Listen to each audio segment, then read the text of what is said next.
Hi guys, good morning, welcome back to my channel. আজকে আমার বড় মেয়ের পরীক্ষা, তো সকাল সকাল উঠলাম। ওঠার পরে আমি স্নান টান করে বৃহস্পতিবার, যেহেতু বৃহস্পতিবারের পুজোটা সেরে নিলাম।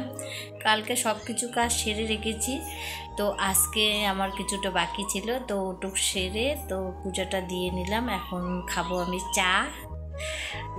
চা খেয়ে ভাত বসিয়ে দিয়েছি।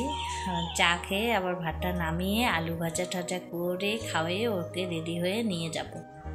তো দেখতে থাকো ততক্ষণ ব্লগটা। আর আমার দেখো, এই যে আমি এখন চা আর বিস্কুট নিয়েছি, এখন আমি খাবো। তো দেখতে থাকো তোমরা। তো গাইস, আমরা এখন রেডি হলাম। দেখো প্রিয়সী, দেখ। তো প্রিয়সীকে রাখতে যাচ্ছি আমি। এদিকে আবার মা বসে আছে, আমরা এখন যাচ্ছি। তো আমরা এখন বার হলাম। বাড়িতে আমি রান্না করলাম হলো কাঁচা কলার তরকারি আর আলু ভাজা করে আসলাম। টাইম নাই যেহেতু।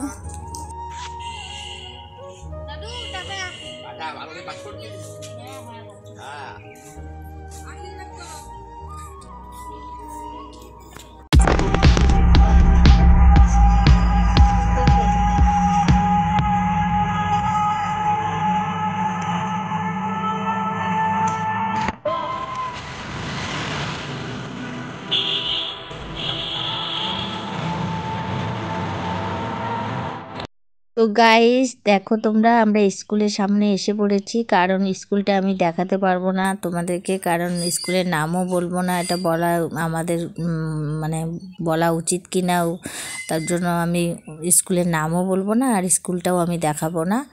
এই দেখো সবাই পরীক্ষা দিতে এসে পড়েছে, সবাইকে একটু তুলে নিচ্ছি। তো গাইস দেখো, আমি ওকে স্কুলে রেখে আবার টোটোতে করে চলে আসতেছি। আমি একা একা যাচ্ছি, কি করব, মনটাও ভালো লাগছে না। কি বলি আর, মনটাও খারাপ, কিন্তু কিছু করার নেই। তো গাইস, আমি বাড়ি চলে আসলাম। ওখানে ঢুকতে দিবে না কাউকে। তো রোডে সুন্দর স্কুল, ওখানে ঠিক মতন বসারও জায়গা নাই। তো এখানে ভাবলাম যে বাড়ি চলে আসি, থাকতে দিবে না যেহেতু। তো এবার থেকে বাড়ি চলে আসলাম।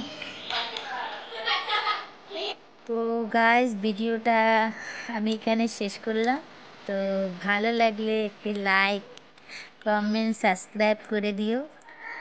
আর তোমাদের একটি লাইকে আমার ভিডিও বানার উৎসাহ করে দিবে, এই বলে রাখছি।